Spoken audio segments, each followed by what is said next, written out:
जय श्री कृष्ण बधाने ने जय माताजी। तो आजनी आपणी रेसिपी है तुवेरमांथी बनता परोठा बनावीशुं। बहुत टेस्टी तैयार थई जाय छे। तो विडियो लास्ट सुधी जोशो तो तमने खबर पड़शे कि आमां मैं कई सामग्री नाखी छे अने आ लीली तुवेरमांथी बनता परोठा एकदम सरळ रीतथी बनी जाय छे। जेवी रीते कचोरी बनती होय छे ए ज आपणे फ्लेवरना बनाववाना छे, पण आपणे मैदानो उपयोग नहीं करीए के तळीएशुं नहीं। सीधा ज आपणे 1 चमची तेल अथवा घी में आ रीते परोठाने तमे जोई शको छो एकदम ग्रीन परोठा आपणा तैयार थई गया छे। तो लीला मरचा छे, लसण छे, 1 वाटकी जेटली फ्रेश जे लीली तुवेर आवे छे ए मैं अत्यारे अहींया लीधी छे। जुओ एकदम सरस फ्रेश तुवेर छे। तो तमारे केटली क्वोंटिटी में बनाववानो होय एटला बीया फोली अने आ रीते तैयार करी देवाना छे। पण एकवार जरूरथी जोई अने पछी आपणे दाणा ने लेवाना होय छे, कारण के एमां बहु वधारे पड़ता तुवेरमां दाणा सड़ेला बी होय छे। तो ध्यानथी तमे चोख्खा करी अने पछी उपयोग करवानो छे। 300 ग्राम जेटलो मैं अत्यारे रोटलीनो लोट लीधो छे, मतलब कि आपणे परोठा बनाववाना छे तो झीणो लोट ज आपणे एमां उमेरवानो छे अने लगभग 2 चमची जेटला फ्रेश लीला धाणा लीधा छे। हवे अहींया तमारा घरमां चोपर होय तो चोपरनी मददथी अथवा मिक्सर जार होय तो एमां बी तमारे अहींया आने पीसवानुं छे, पण चोपर होय तो एमां आपणे दरदरू राखवानुं छे। तो 1 वाटकी मैं अत्यारे अहींया लीली तुवेर लीधी छे, फोलेला दाणा छे, 5-6 कड़ी मैं लसण लीधुं छे अने 1 मरचुं तीखास माटे लीधुं छे अने फ्रेश थोड़ाक अंदर बी धाणा नाखीशुं अने पछी बी आपणे उमेरीशुं। लीला धाणा वधारे नाखवाथी जे एनो ग्रीन कलर बहु ज सरस आवी रहेशे। त्यार पछी हवे तमे जोई शको छो चोपरमां आ रीते आपणे थोड़ो क्रश कर देवानुं छे, मतलब के फाइन पेस्ट नथी कर देवानी। थोड़ुं आपणे लीला तुवेરના दाणाने दरदरू राखवानुं छे, जेथी करी अने आ जे परोठा छे ए खाती वखते बहु ज टेस्टी थाय छे। जेवी रीते कचोरीमां आपणे करीशी ए ज बधी वस्तु उमेरवानी छे, पण आमां आपणे तळवानुं नथी। कचोरीने आपणे तळीशुं अने मैदानो उपयोग करीशुं। तो आ जे आपणे परोठा छे बिलकुल मैदानो उपयोग नथी के बहु वधारे पड़तुं तेल घीनो उपयोग नथी कर्यो। हवे आपणे अहींया जे चोपरमां एकदम सरस क्रश थई गयुं छे तो 1 चमची मैं अत्यारे घी लीधुं छे। एमां अत्यारे मैं अर्धा भागनी जीरानी चमची नाखी छे, हींग नाखी छे। अहींया तमने जे फ्लेवर पसंद होय ए तमे अहींया नाखी शको छो। 1 चमची जेटली मैं अत्यारे अहींया वरियाળી लीधी छे। वरियाળીનો टेस्ट बी बहु ज सरस आवे छे, होय तो तमे नाखी शको छो, नहीतर स्कीप करी शको छो। त्यार पछी 1 चमची जेटला मैं अहींया तल उमेर्या छे। तलनो बी टेस्ट बहु ज सरस आवे छे अने घी एकदम सरस थई जाय, बधी वस्तु घीमां एकदम सतळाई जाय अथवा तल छे एकदम आम फूटवा लागशे त्यारे समजवानुं के आ बधी वस्तु ते घीमां शेकाई गई छे। आ बधी वस्तु तमे जोई शको छो के तल एकदम उपर फूटी रह्या छे। त्यार पछी ज मैं अत्यारे जे आपणे क्रश करेलुं दाणानुं लीला दाणा छे तुवेરના एनुं मैं क्रश करीने राख्युं छे। पछी हवे अहींया उमेरवानुं छे। बहु ओछा घी में अने बहु ओछा तेल में ज आ परोठा सरस तैयार थई जाय छे। अने आ लगभग एकदम झीणा आपणे क्रश कर्या छे तो बहु वधारे वार आने चेडववानी जरूर नथी। लगभग 2 मिनिट आपणे ढांकीने मूकीशुं। आ जे मिश्रण छे एने लगभग 5 ज मिनिट तैयार थाय छे बनता। बहु वधारे वारे नथी थती, कारण के आपणे बधी वस्तु एवी उमेरीशुं के झड़पथी आ प्रोसेस थई जशे। तो जुओ हवे आपणे बधुं जे तेल ने घी घी में बधुं सातळ्युं हतुं एमां मिश्रणने एकदम सरस मिक्स कर दीधुं छे। हवे मिक्स थई गया पछी लगभग 2 ज मिनिट माटे आपणे ढांकी अने रहेवा दईशुं। तो 2 मिनिट में एकदम सरस घीनी फ्लेवर छे ए मिश्रणमां एकदम सरस आवी जशे। तो फरी आपणे स्पेचुलाथी थोड़ुं चलावता रहेवानुं छे। फ्रेंड्स, नीचे दाजी ना जाए ए वातनुं खास ध्यान राखजो, नहीतर टेस्ट सारो नहीं आवे। त्यार पछी अत्यारे मैं 1 चमची जेटलो गोळ लीधो छे। अहींया तमने गोळ पसंद ना होय तो खांड बी उपयोग करी शको छो। त्यार पछी जे सूकी द्राक्ष आवे छे ए उमेरी छे। लीला धाणा फ्रेश मैं क्रश करती वखते बी उमेर्या छे ने अत्यारे बी उमेर्या छे। त्यार पछी 2 चमची मैं जेटલું अत्यारे अहींया લીલું नारिયેળ लीधुं छे अने आमचूर पाउडर लीधुं छे। थोड़ो खाटो अने थोड़ो गळ्यो टेस्ट आ मिश्रणमां बहु ज टेस्टी बने छे। तमारा घरमां आटली वस्तु होय तो जरूरथी उमेरजो, तो एनो टेस्ट जे मिश्रण छे परोठानो अंदरनो भाग छे एनो टेस्ट बहु ज सरस आवे छे। आ परोठा तमे कोईपण सब्जी जोड़े बी खाई शको छो, अथवा तमे कोईपण जे सवारमां चा नास्तो करता हो एमां बी आ परोठा बहु ज टेस्टी थाय छे। अने सांजना समये बी आ परोठा कोईपण जे एकदम ड्राय सब्जी होय एनी जोड़े तमे लई शको छो।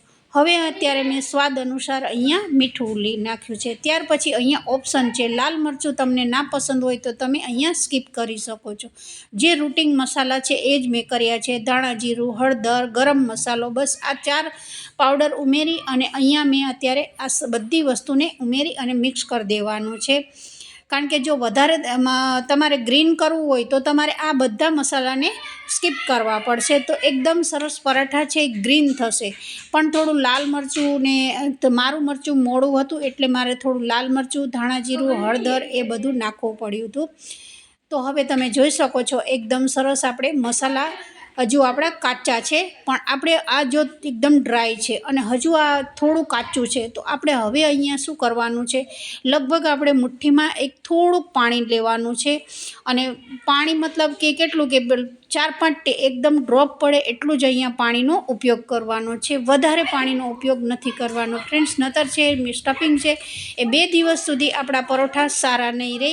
તો મતલબ આપણું એકદમ બાઇન્ડિંગ આવે એ માટે મેં અત્યારે અહીંયા એક મુઠ્ઠીમાં આટલું પાણી લીધું છે, લગભગ 1 મુઠ્ઠી જેટલું જ પાણી મેં અત્યારે ઉમેર્યું છે, જેથી કરી અને જે મસાલા છે એકદમ સરસ ચડી જાય અને જેવું આપણે બાઇન્ડિંગ જોઈ છે એ બાઇન્ડિંગ સરસ અંદર પરોઠામાં બેસી જશે। એટલે જ મેં અત્યારે થોડું પાણીનો ઉપયોગ કર્યો છે।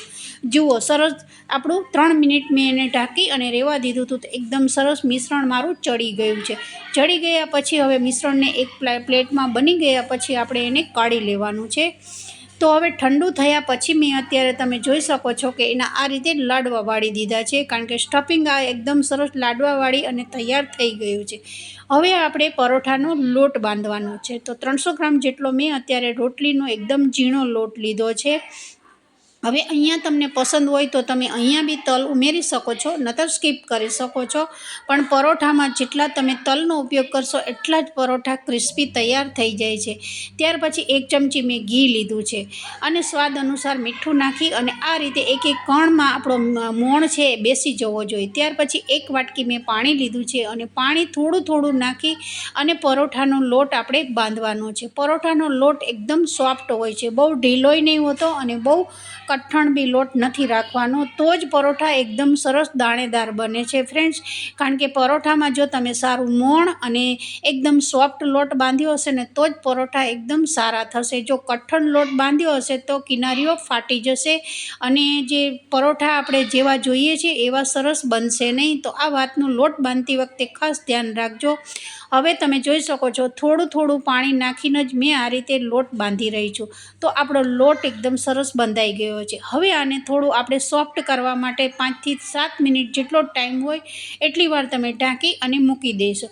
હવે એકદમ લોટ આપણો સોફ્ટ થઈ ગયો છે। હવે આપણે એના થોડા લુવા પાડી દઈશું, કોઈ પણ ચોપર હોય અથવા પાટલીમાં લઈ અને આ રીતે તમે લુવા કરી શકો છો અને વણી શકો છો। તો જુઓ હવે આપણે થોડો લોટ એને આ રીતે મસળવાનો છે, મસળશો એટલો જ લોટ છે એકદમ સોફ્ટ થઈ જશે અને પરોઠા બહુ જ એકદમ ટેસ્ટી બને છે ફ્રેન્ડ્સ। કારણ કે આપણે આ પરોઠામાં કચોરી જેવું જ મિશ્રણ કર્યું છે, પણ આપણે આ પરોઠામાં એક એવી મેંદાનો ઉપયોગ નથી કર્યો કે બહુ તળીને નથી બનાવ્યું, પણ જેવી રીતે બજારમાં કચોરી મળતી હોય છે એવો જ ટેસ્ટ આ પરોઠામાં આવે છે। ત્યાર પછી કચોરીના શેપ જેવું જ મેં અત્યારે અહીંયા આપી દીધું છે। હવે આપણે આને વણી નાખવાનું છે। હવે તમારે પરોઠા કેટલા જાડા અને પતલા ખાવ છો એ પ્રમાણમાં તમારે અહીંયા પરોઠાનો માપ રાખવાનો છે। અને ક્યાંય બી મારું અંદરનું મિશ્રણ છે એ બહાર નીકળી નથી રહ્યું ફ્રેન્ડ્સ, કારણ કે તમે મિશ્રણ એકદમ સરસ બનાવ્યું હશે ને તો પરોઠામાંથી ક્યાંય જો ઢીલું બનાવ્યું હશે ને તો બધા પરોઠામાંથી ફાટી જશે અને બહાર આવી જશે। તો આવી રીતે એકદમ ડ્રાય બનાવવાનું છે। હવે આપણે બીજું બી પરોઠું એકદમ સરસ આ રીતે વાળી દીધું છે, જેવી રીતે કચોરી આપણે લીલવાની બનાવતા હોય છે એ જ સેમ છે, પણ આપણે આમાં એક તેલનો ઉપયોગ ઓછો કર્યો છે અને આપણે રોટલીનો લોટ લીધો છે। બસ 2 જ વસ્તુ અહીંયા સેમ રાખી અને હેલ્ધી આ પરોઠા સરસ તૈયાર થઈ જાય છે। જો તમારે તેલ અથવા વધારે પડતું મેંદાવાળું ના ખાવું હોય તો આ એકદમ બેસ્ટ ઓપ્શન છે। ઘરે આસાનીથી જ અને સવારમાં ચામાં આ નાસ્તો પરોઠા એટલા ટેસ્ટી લાગે છે, જરૂરથી એકવાર બનાવજો અને બનાવ્યા પછી જો તમારા પરોઠા કેવા બન્યા એની જરૂરથી કમેન્ટ કરીને મને જણાવજો। તો જુઓ આ બીજું બી પરોઠું અત્યારે વણાઈ ગયું છે, બધા આ રીતે મેં વણી દીધા છે। હવે આપણે ઘીમાં મેં ઘીમાં શેક્યું છે અને તેલમાં બી બતાવ્યું છે। અહીંયા બે મેં ઓપ્શન રાખ્યા છે, તમને જો બધા ઘીમાં પસંદ હોય તો ઘીમાં બી થોડું થોડું ઘી લગાવી અને આ પરોઠા તમે શેકી શકો છો। તો લગભગ એક પરોઠામાં મારી 1 ચમચી તે ઘી ગયું છે। તો એકદમ દાણેદાર બનાવવાના છે, બહુ ફાસ્ટ ગેસે આ પરોઠાને નથી કરવાના, કારણ કે ફ્રેન્ડ્સ જો તમે ફાસ્ટ ગેસે કરશો તો ઉપરથી તો એકદમ દાજી જશે પણ અંદરથી પરોઠા કાચા રહી જશે। તો એકદમ લાલાશ પડતા જ આપણે આ પરોઠાને તૈયાર કરી દેવાના છે। ઉપરથી તમને પસંદ હોય તો ઘી બી નાખી શકો છો। ત્યાર પછી મેં બીજું પરોઠું છે એ તેલમાં બનાવ્યું છે। જુઓ લગભગ 1 ચમચી જેટલું મેં તેલ ઉમેર્યું છે અને બેય બાજુ આપણે આ રીતે લાલાશ પડતું શેકતું જવાનું છે। ગેસની ફ્લેમ એકદમ બહુ સ્લોય નહીં અને બહુ ફાસ્ટ બી નથી રાખવાની, મધ્યમ રાખી અને આ રીતે એકદમ ફૂલેલા પરોઠા તૈયાર થઈ જાય છે ફ્રેન્ડ્સ। આ કોઈ પણ ડ્રાય સબ્જી જોડે બી બહુ જ ટેસ્ટી તૈયાર થઈ જાય છે। તો જરૂરથી આ રેસીપીને ટ્રાય કરજો અને ટ્રાય કર્યા પછી જો તમને વધારે પસંદ આવે તો વિધિ કિચનને સબસ્ક્રાઈબ કરજો। તો બીજું પરોઠું બી મેં આ રીતે તેલવાળું એકદમ સરસ શેકી લીધું છે। અહીંયા ઉપરથી વધારે થોડું ઘી લગાવશો તો એનો ટેસ્ટ બહુ જ સરસ આવે છે। તો આ રીતે એક પછી એક મેં બધા પરોઠા તૈયાર કરી દીધા છે। હવે અહીંયા મેં અત્યારે અથાણું લીધું છે। અથાણું મારું ગળ્યું બી છે અને ખાટું બી છે। આની પહેલાં વિડીયોમાં બી મેં બનાવ્યું હતું, એમાં દાળના પરોઠા બનાવ્યા હતા, એમાં મેં ગળ્યું અથાણું લીધું હતું અને અત્યારે મારું આ છે કેરીનું અથાણું ખાટું છે।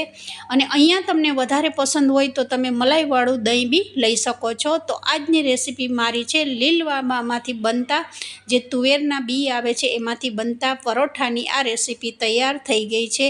તો સવારનો એક જાતનો આ નાસ્તો છે। તો વિડીયો પસંદ આવે તો જરૂરથી એક લાઇક કરજો। લાઇક કર્યા પછી જો વધારે પસંદ વિડીયો આવે તો વિધિ કિચનને સબસ્ક્રાઈબ કરજો। તો બધાને જય શ્રી કૃષ્ણ।